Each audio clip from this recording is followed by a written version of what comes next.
Dans cette vidéo, on va voir essentiellement les principes de base du gabarit.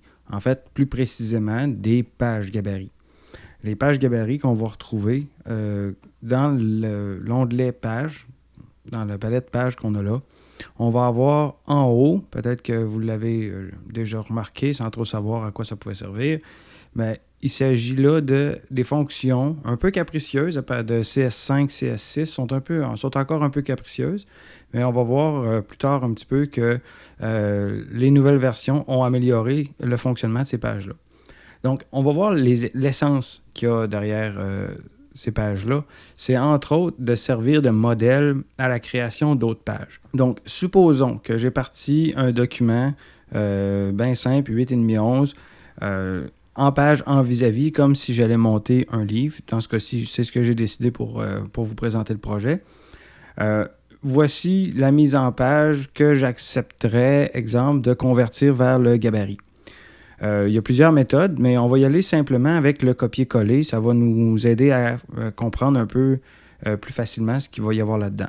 Donc, première des choses, un gabarit, s'il contient de l'information, il faut toujours avoir en tête que cette information-là va se répéter sur toutes les pages.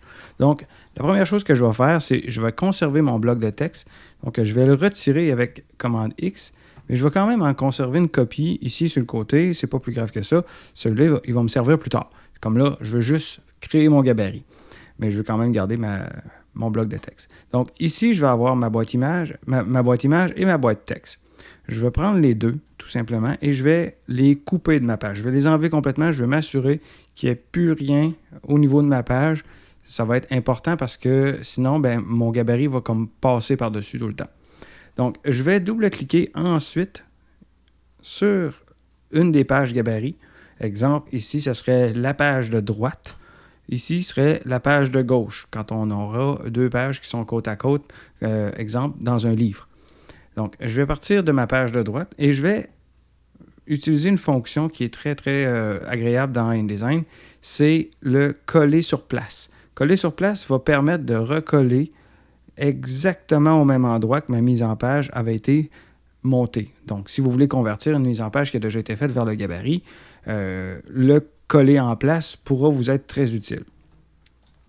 Ici, j'ai un modèle où est-ce que peut-être que je pourrais vouloir avoir un miroir de page, où est-ce que l'image en haut à droite, on va l'envoyer en haut à gauche de l'autre côté. Donc, je vais en faire une copie, tout simplement ici, puis je vais inverser mon habillage.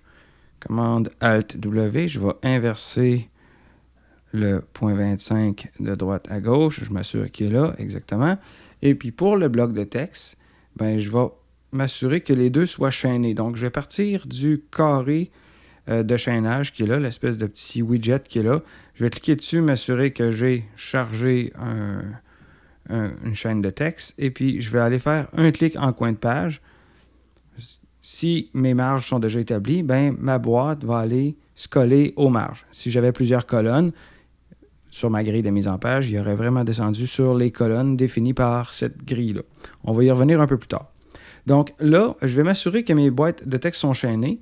Je vais afficher les extras, donc afficher le chaînage du texte.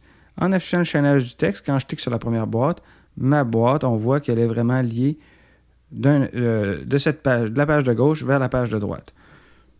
Si je reviens à mon document, ici, on va voir que là, je ne peux plus prendre les objets parce qu'ils proviennent du gabarit.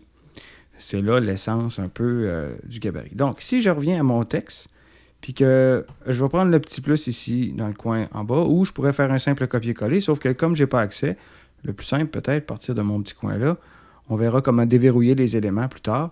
Là, je vais faire un clic quand la petite chaîne va m'indiquer que je viens joindre avec mon texte là. Je ne sais pas, il y a comme une espèce de bug, mais il était bel et bien lié. Là, on va voir aussi que comme tous mes pages étaient chaînées, tous mes blocs de texte étaient chaînés, celui-là, je n'ai plus besoin.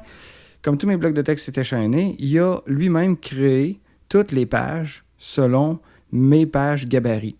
Puis on va voir même qu'à travers ces pages-là, si je descends un peu plus bas, il a respecté l'organisation de mes éléments. Autrement dit, mon bloc de texte, ma boîte image qui est là, et puis je peux descendre comme ça, jusqu'en bas, je suis sûr qu'il va avoir le bon modèle.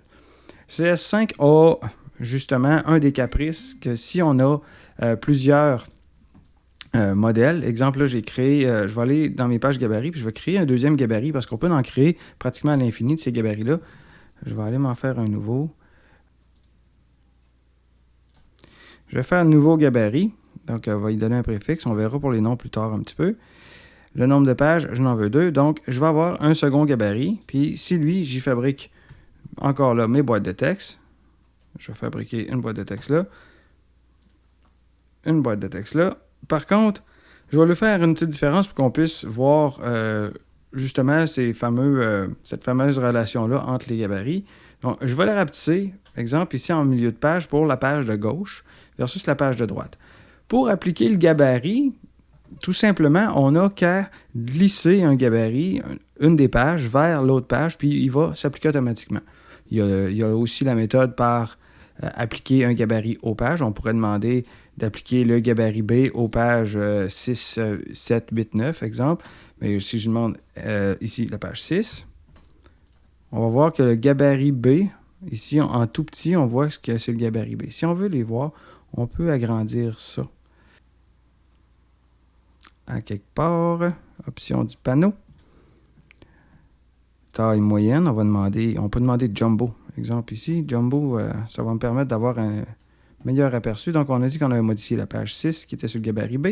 Donc, le gabarit B qui est là, si je double-clique dessus pour aller directement à la page, je vais me rendre compte que mon gabarit est bel et bien appliqué, sauf qu'il n'a pas éliminé nécessairement la partie qui était importée ou travaillée de mon gabarit A. Dès qu'un élément est détaché dans CS5, le gabarit va superposer les éléments.